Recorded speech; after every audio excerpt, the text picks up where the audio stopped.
Welcome back to the shop, everybody. My name is Gary, and this is Thursday Night Fixins number 38. I've got a variety of topics to talk about and show today, and let's get with it. I've been still researching and trying to find a local foundry, or somewhat local, to do my iron casting, and looking for ductile iron casting. I made a trip and visited a foundry that's about 30 miles from me, and during that trip I just stumbled across some information that I thought you might be interested in. I'm a big fan of the show Forged in Fire, where they bring in contestants to compete against each other, making sharp-edged weapons, knives and swords and such. And on that show they have a studio workshop set up where they have 4 stations, one for each of the 4 contestants they start with, and each contestant has their own forge for heating the metal, and they have grinders and you name it, and they've also got an anvil there that they can hammer out the steel on. And in visiting this local to me foundry, I found out that the anvils on that show are actually cast at this foundry. And this foundry, like I say, is about 30 miles from me. It's in a small town, Pittsburgh, Texas, not Pittsburgh, Pennsylvania, Pittsburgh, Texas. Unfortunately, that foundry only does steel casting. They don't do iron. I did get another lead of a smaller foundry in Houston that does aluminum and iron, but that's a bit of a stretch for me. It's more than 4.5 hour road trip each direction, and I'd like to be able to go and pick up my patterns and castings and avoid the freight cost, especially since gasoline and diesel is so cheap now. You can go and do things, make a one-day down and back trip out and back to get your items, rather than having them shipped with UPS, FedEx, or common carrier freight. But so far I haven't found anyone that is local that wants to do small quantities of that and or iron castings. So I've been doing research about backyard casting, and I've gotten some books. I'm going to start out doing some aluminum casting and see if I like doing that, and possibly work up to doing iron. But let's take a quick look at the anvils I was talking about. The ones on the History Channel show Forged in Fire, like I say, they come from a company called Emerson Horseshoe Supply, and they're about 60 miles away from me in either Shreveport or Bossier City, Louisiana.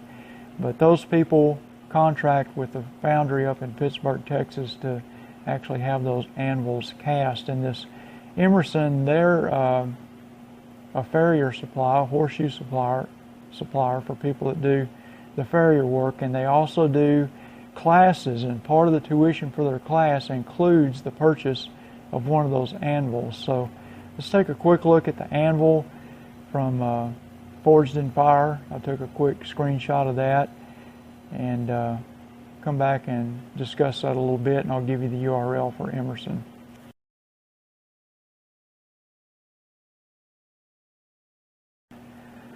So they've got a variety of different anvil types at Emerson Horseshoe Supply, and down below I'm going to put the URL to their website that shows the anvils. Like I say, different styles, different prices. Anvils are not cheap. You rarely see them show up on Craigslist, and when you do, people know what they have. They don't give them away. Along that lines, my friend Craig Donges up in Ohio, who I bought the wood patterns for all the iron castings that I'm going to be doing, he has a new item out that he's got prototypes done, and he's asked for comments from people, and he's doing anvils. And let's take a look at what Craig has come up with, and when we come back, if you're interested, I'll have you contact me, and I'll put you in touch with Craig and let you comment on his anvils, and possibly see if he's actually got them in production, if you can purchase them yet. So let's take a look at what he's got, because they look pretty nice.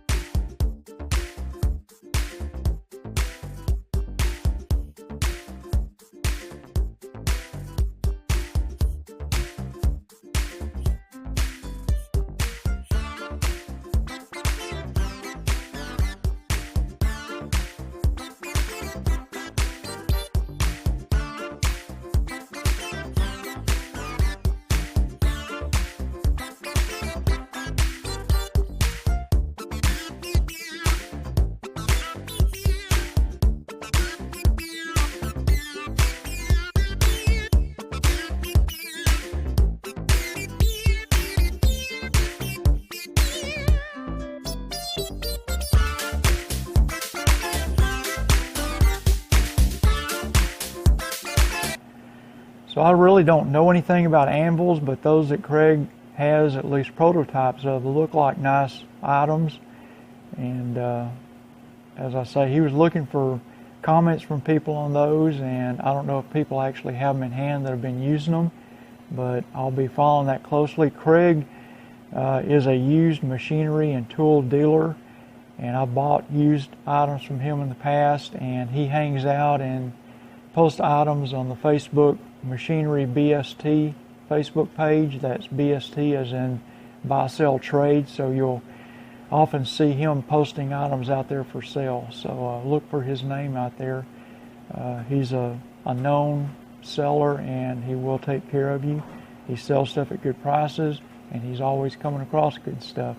If you're looking for something, get in touch with Craig, and I'm sure he'll keep an eye out for you and take care of you. So anyway, that's interesting that I've come across information on anvils, and I don't even have any idea of how to use an anvil. All I've got is a piece of railroad track that somebody cut with a flame torch, and it needs to be cleaned up. But interesting nonetheless, and I do enjoy that Forged in Fire show, and I'm interested in hearing back from people that have used or that get a hold of those anvils that Craig's coming up with.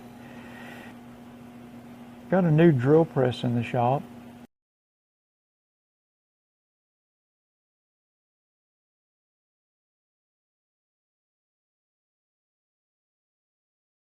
And that was an adventure going and getting it. I was excited to get it.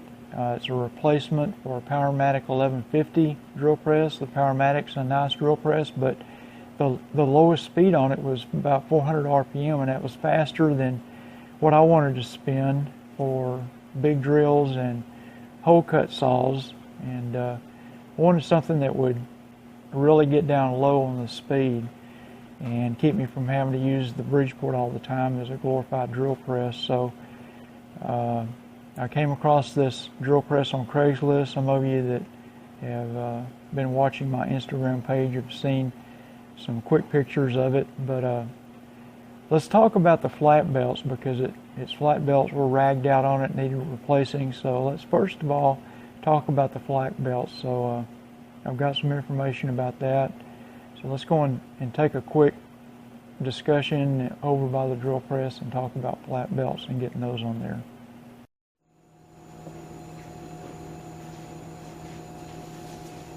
All right, everybody, I've been scraping paint. The citrus strip does a good job on the straight flat surfaces, but a lot of the curvy stuff you have to really monkey around with it. I've been using a putty knife, razor blade. I've got a scraper that the blades go in, but I can't find it, so I've been using that by hand. One of the better things that I found to use is a stainless steel scrubbing. Not the copper, it's stainless steel. And since we're going to be painting this again, we don't care if it scratches the surface. It actually will help the new paint adhere and stick to the metal. But these work really well. At first I thought that they would clog up with the old paint and gunk, but they actually don't. And I was wearing the nitrile gloves, and they actually don't even eat up the nitrile gloves, but they do eat up the softened paint. So put that in your little notebook of things that you can use to get all the paint off with. I've got to stop here for a few minutes because I've got the new drive belts in, and the previous recommended vendor was Albino or Albino. I'm not sure how you pronounce his last name, B-I-N-O, but he's evidently getting out of the business, no longer selling belts. So came up with another supplier named John Knox, and his website is leatherdrivebelts.com. Very nice guy to deal with. Spend all the time you need on the phone asking all the correct questions, making sure you understand what you're getting and what you need. And pretty pleasant to deal with. He got the belts out to me in about 3 days' time. Came in U.S. mail, and come packed in one of these Tyvek envelopes. And inside they're further packed inside a newspaper. And it comes with the invoice inside. He actually, you don't even pay for these up front. He ships it out to you, and he asks that you try it on, make sure that they're going to work and that you're satisfied, and then he asks that you send him payment. So can't beat a deal like that. So I need to take the time out to try them on the drill press here, make sure they're going to work, if they fit, so I can report back, give a check in the mail to him. So can go ahead and put these on, and we'll do a test run. I've got the table off here so I can get to some of the other scraping that needs done. The table's over there on the edge on the floor, but we'll be able to spin up the spindle and see it run, hopefully if these fit. So let me get these further unpacked, get the spring off and around them, get them installed, and hopefully come back in a minute and we'll show it under power here.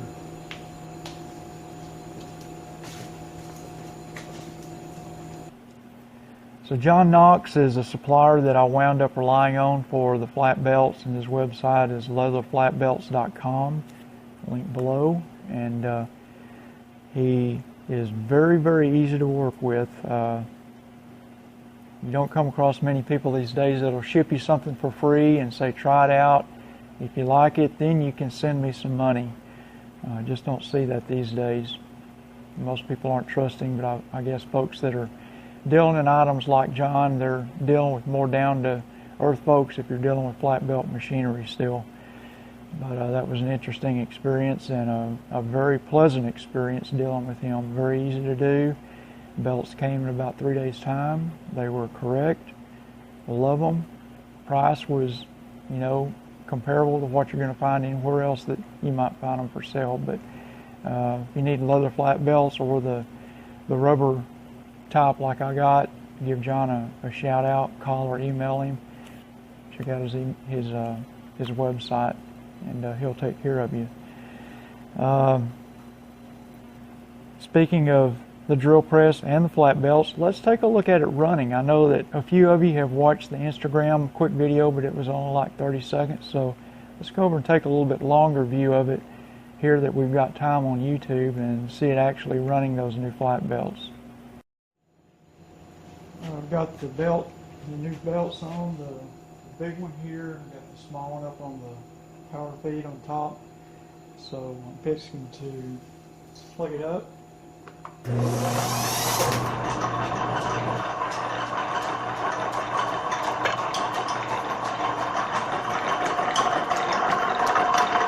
That's in back gear right now, and the back gear works just about identical to a south bend lathe. It's got that bull gear pin up there that you engage or disengage, and it's got a lever over there that you flip. Lever up there that flips, take it in and out of back gear. And these new belts were pretty tight. That's the way John told me he was going to make them. He was very specific on making sure that I didn't make them too loose, because they will stretch.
the new belts are doing great. They were really tight to get on, but they will stretch some. These are the rubber impregnated nylon, I believe is what John described them as, and I think they're identical to what Keith Fenner runs on his big 24-inch drill press. It's very similar to this. It's a different brand. I think it's Selby or Selby, something like that, but it's a 24. It's a little bit larger, but he recently replaced one side of his clip belt on his, and I think he's using alligator. I think these are clipper ends here that John puts on them. But Keith mentioned that he'd been running that same belt for 15 years. And the nice thing about these is you can reverse them, unlike the, you can reverse the flat leather belts, but typically the one side, the hairy side, does not get as much traction, as much grip. Unlike this one, it's the same on both sides, so after it wears on one side, you can flip it around and use the other. Like Keith Fenner, after 15 years, it had stretched some, so he took off just one side of the lacing and replaced it after he cut about an 1/8 inch off and tightened it up, and he's back good for another 15 years probably. But talking to John, he said he would definitely sell you a leather belt if you wanted it, but typically that's for museum restoration or for people that just want leather belts, because that's what Granddad always ran on his machines. Says you get better performance and better life out of these rubber impregnated belts like this. So the price is about the same. It's not a price difference. He's just trying to make sure you get something that's going to perform the best for you. And now that I've got these on and see that they're going to work, and it looks like they're going to work well, we can send him a check in the mail. So thanks, John, and I'll be sending more business your way for all the people who are watching this video that need flat belts, hopefully.